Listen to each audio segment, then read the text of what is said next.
బంగారం లక్షకి చేరినప్పుడు అందరూ షాక్ అయ్యారు. ఇంకా పెరుగుతుందని భయపడ్డారు. కానీ అలా జరగలేదు.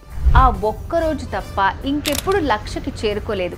ఇంటర్నేషనల్ మార్కెట్ ఎఫెక్ట్, అమెరికా టారిఫ్ల ఎఫెక్ట్తో బంగారం ధరలు తగ్గుముఖం పట్టాయి. ప్రస్తుతానికి 10 గ్రాముల 24 క్యారెట్స్ బంగారం ధర 97,000 ఉంది. ఇది తక్కువ ధరేం కాదు. కాబట్టి తాకట్లో ఉన్న మీ బంగారాన్ని విడిపించి అమ్మేసుకుంటే అప్పులు, అవసరాలు తీర్చేసుకోవచ్చు, లాభాలు కూడా పొందొచ్చు. అప్పులు లేని మనిషి కంటే అదృష్టవంతుడు ఎవరుంటారు చెప్పండి? మీరు చేయాల్సిందల్లా శర్మ గోల్డ్ కంపెనీ వారికి కాల్ చేయటమే. ఒక్క కాల్తో మీ ఇంటికి వస్తారు. బంగారం వివరాలు అడిగి తెలుసుకుని వెళ్ళి తాకట్లో ఉన్న మీ బంగారాన్ని విడిపించి ఆ రోజు ఆన్లైన్ ధరకే కొనుగోలు చేసి మిగిలిన అమౌంట్ని మీకు ఇచ్చేస్తారు. ఇదంతా ఒక్క పూటలో ఫినిష్ అవుతుంది. సో వెంటనే మీ తాకట్టు బంగారాన్ని విడిపించుకోవాలనుకుంటే శర్మ గోల్డ్ కంపెనీ వారి నంబర్కి కాల్ చేయండి. శర్మ గోల్డ్ కంపెనీ మీ తాకట్టు బంగారానికి నిజమైన బయ్యర్.